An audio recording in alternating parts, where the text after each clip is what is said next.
Noong isang gabi, sa isang maliit na baryo sa Pilipinas, naglalakad ang isang binata na nagngangalang Miguel.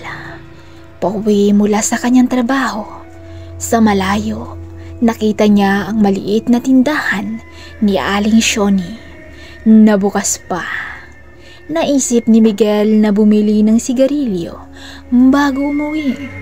Pumasok siya sa tindahan ni Aling Shoni at nagulat nang makita ang matandang lalaking nakatayo sa likod ng counter. Ang lalaking ito ay si Teniente Gimo, kilalang kilabot ng baryo. Hindi gaanong nakikita si Teniente Gimo sa mga pampublikong lugar, kaya nagtaka si Miguel kung bakit siya naroon. "Magandang gabi, Teniente Gimo," bati ni Miguel. Ngunit hindi sumagot si Teniente Gimo. Tumayo lang ito ng tahimik at nakatingin sa kanya. Naramdaman ni Miguel ang kakaibang lamig na nagmumula sa matandang lalaki. Nagtataka siya kung bakit naroon at kung mayroon siyang balak na gawin. "Isang pakete ng sigarilyo," ang pagsabi ni Teniente Gimo kay Aling Shoni, na marahil ay gusto ring magsindi ng sigarilyo.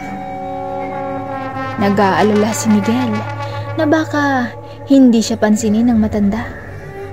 Biglang ngumiti si Teniente Gimo, isang ngiti na nagpatigil ng puso ni Miguel. Binigyan siya ng matandang lalaki ng isang pakete ng sigarilyo at sinabing, "Ingat ka sa pag-uwi, Miguel." Natakot si Miguel sa kakaibang pag-ugali ni Teniente Gimo, kaya nagmadali siyang umalis sa tindahan. Habang naglalakad siya pauwi, naramdaman niya ang mga mata na sumusunod mula sa kanyang likod. Lumingon siya at nakita niya si Teniente Gimo na nakatayo sa isang sulok, nakatingin sa kanya. Tumakbo si Miguel pauwi. Nagmamadali na makalayo kay Teniente Gimo. Ngunit kahit na gaano siya kabilis, tila hindi siya mawawala sa paningin ng matanda. Sa bawat sulok na kanyang tinitingnan, naroon si Teniente Gimo, nakatingin sa kanya. Nang marating ni Miguel ang kanyang bahay, hindi na niya makita si Teniente Gimo. Pinipilit niyang kalimutan ang kakaibang pangyayari at nagpa siyang magpahinga. Ngunit sa kanyang pagtulog, nagkaroon siya ng bangungot. Nakita niya si Teniente Gimo na lumalapit sa kanya. Ang mga mata nito ay pumuputok ng apoy. Sumigaw si Miguel, ngunit hindi siya makakilos. Parang nakakulong siya sa kanyang sariling katawan habang si Teniente Gimo papalapit ng papalapit. Nang magising si Miguel, pawis na pawis at hindi siya mapakali. Naisip niyang ito isang panaginip lamang. Ngunit sa kanyang pagtingin sa salamin, nakita niya ang mga bakas ng kamay ni Teniente Gimo sa kanyang leeg. Natakot si Miguel at nagpa siyang hanapin ng tulong ng isang manggagamot.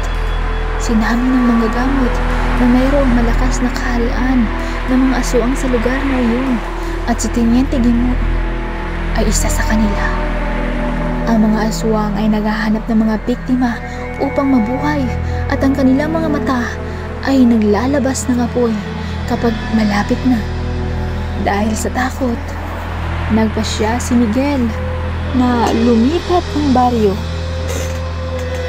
Iniwan niya ang lahat ng kanyang sarili at mga alaala sa bagong buhay. Ngunit kahit na malayo na siya sa lugar na iyon, hindi niya maitatago ang takot na nadama.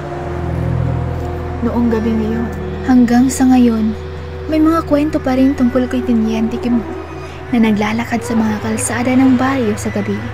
Sinasabing ang mga taong nakakita sa kanya ay nakakaranas ng matinding takot at hindi na nagbabalik sa normal na buhay. Dahil sa mga kwento tungkol kay Teniente Gimo, ang mga tao sa baryo ay nag-iingat at hindi na pumapayag na lumalabas sa gabi. Ang pangalang Teniente Gimo ay nananatiling isang simbolo ng takot at kababalaghan sa kanilang mga isipan. Kaya mamayang gabi, kaibigan, Huwag mong tatangkaing gumising ng 12:00 ng gabi. Tiyak ako, mamayang 12:00 ng gabi, kapag tumingin ka sa salamin, makikita mo ang bakas sa iyong likuran. Makikita mo sa salamin sa iyong likuran sa tinyentigi mo. Hahawak siya sa iyong leeg. Hahawakan niya yung mga mata. Dudukutin niya. Kaya, kaibigan, mag-ingat ka.